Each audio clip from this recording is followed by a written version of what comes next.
Romo dan teman-teman, perkenalkan nama lengkap saya Roberta Wayaharin.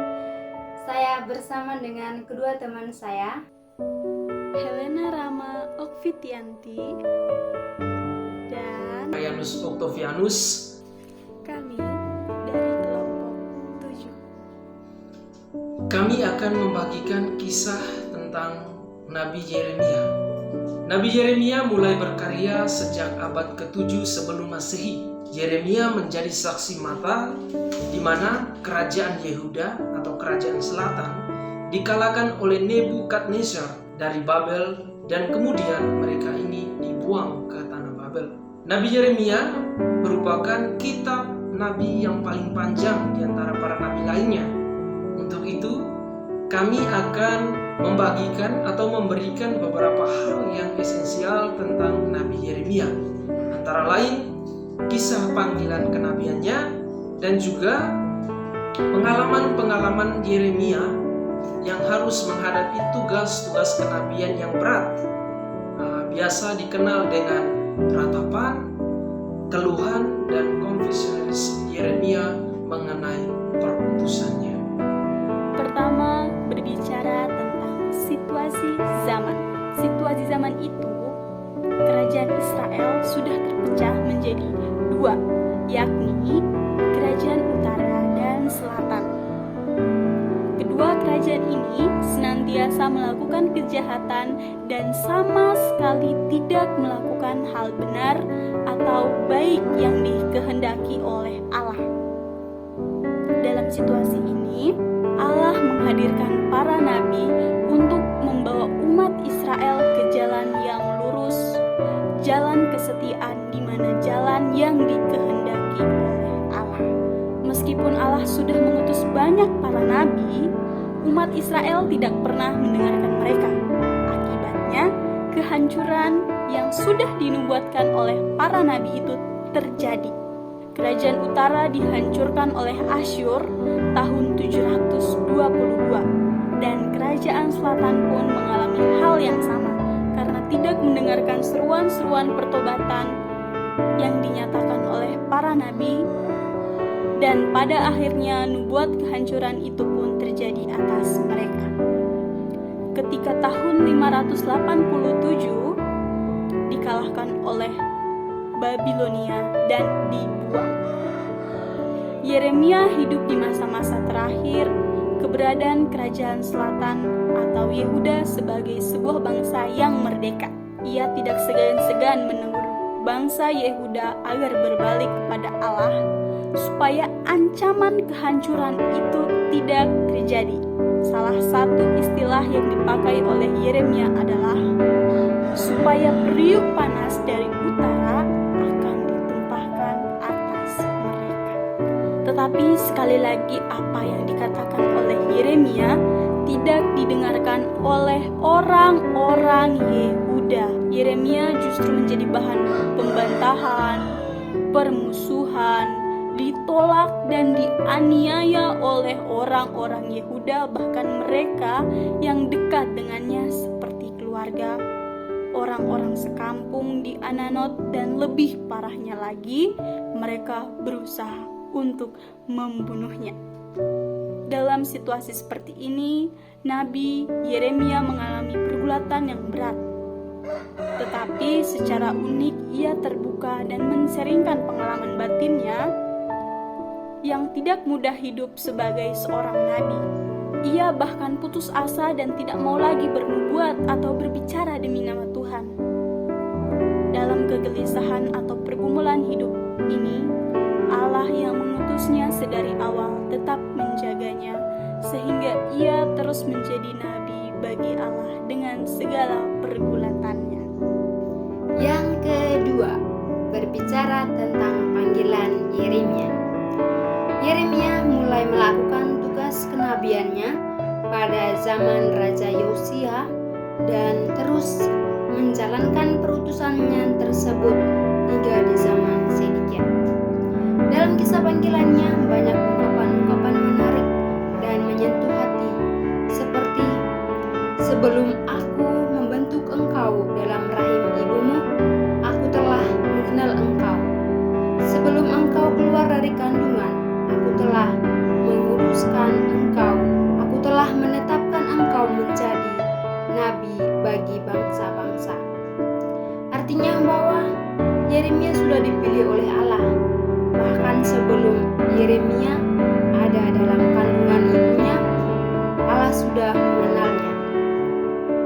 Allah menguduskan Yeremia menjadi nabi bagi bangsa-bangsa, bukan hanya untuk Yehuda, tetapi juga bagi bangsa-bangsa lain seperti Asyur, Mesir, Babilonia, tetapi terutama memang untuk Yehuda.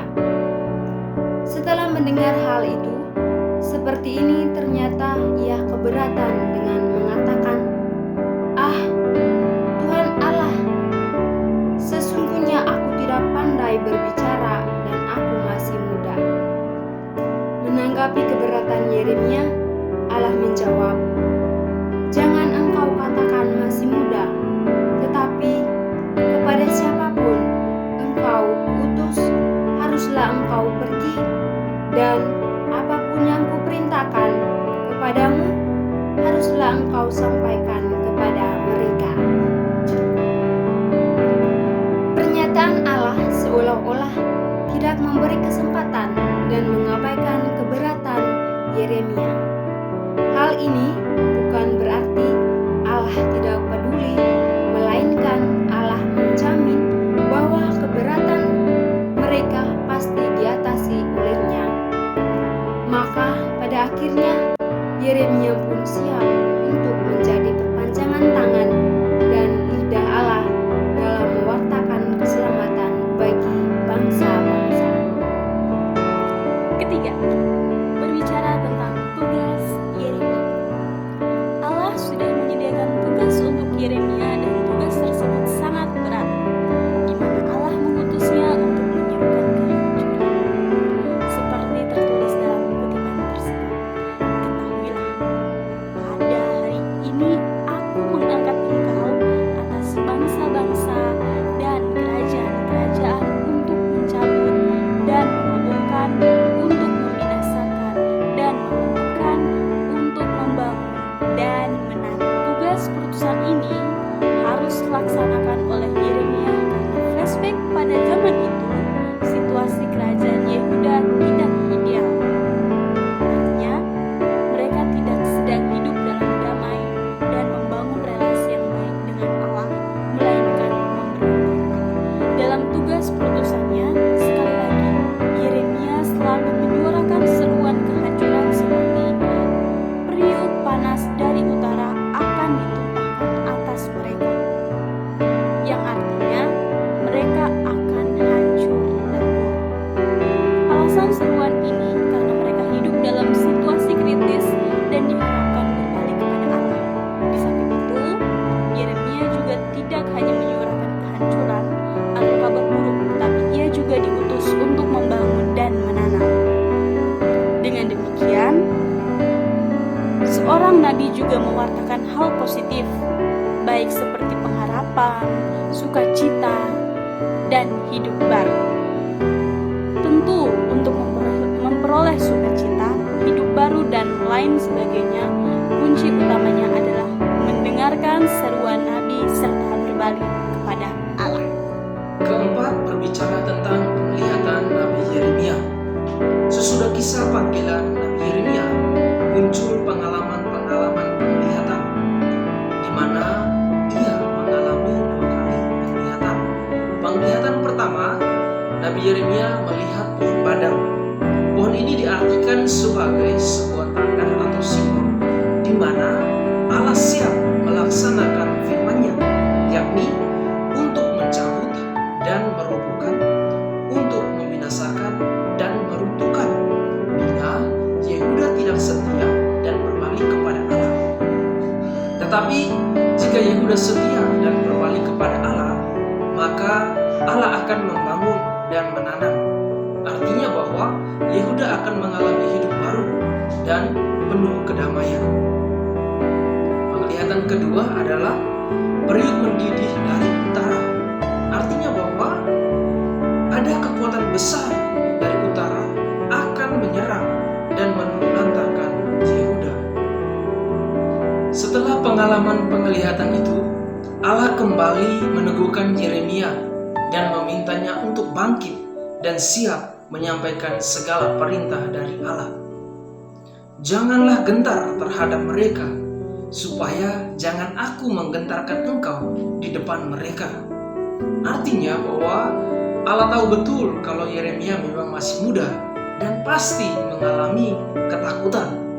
Tetapi Allah berharap bahwa Yeremia harus menemukan keberanian, kekokohan untuk melawan mereka dengan segala tugas yang begitu berat. Di satu sisi juga bahwa Allah senantiasa ada di belakangnya, di mana Allah sendiri berjanji dan menjamin keselamatan Nabi Yeremia. Seperti tertulis di dalamnya atau di dalam kitab suci, meskipun mereka memerangi engkau, tetapi tidak akan mengalahkan engkau, sebab aku menyertai engkau untuk melepaskan engkau. Dengan kata lain bahwa Yeremia tidak bekerja sendirian, melainkan bekerja dengan kuasa Allah. Perlu kita ketahui bahwa meskipun Yeremia sudah menyerukan akan terjadinya kehancuran, orang-orang Yehuda ini tidak pernah menghiraukannya. Bisa dikatakan bahwa mereka mendengarkan seruan Nabi Yeremia dari telinga kiri dan keluar lewat telinga kanan. Artinya bahwa seruan Nabi Yeremia ini sia-sia belaka. Pada akhirnya, seruan mengenai periuk mendidih dari utara itu sungguh-sungguh terjadi atas mereka, di mana kerajaan Babilonia yang dipimpin oleh Nebukadnezar menguasai Yehuda, lalu membuang mereka ke tanah Babilonia. Itulah kisah kehancuran kerajaan Yehuda di zaman Nabi Yeremia karena ketidaktaatannya mereka terhadap seruannya. Melalui kisah ini mengajak kita untuk senantiasa mendengarkan seruan dari Tuhan sendiri melalui wakilnya di dunia, serta mengamalkannya dalam kehidupan sehari-hari. Kita jangan sampai seperti bangsa Yehuda menghiraukan warta keselamatan dari Tuhan sendiri. Untuk itu, mari kita membangun kesadaran dari dalam diri kita akan pentingnya seruan-seruan keselamatan. Namun perlu kita ingat bahwa kita mengamalkan seruan keselamatan ini bukan semata-mata kita itu takut kepada Tuhan atau kita takut akan mengalami suatu kehancuran, tetapi kita mengamalkan ini sungguh-sungguh lahir dari lubuk hati kita yang paling dalam. Mewakili teman-teman, saya mengucapkan sekian dan terima kasih.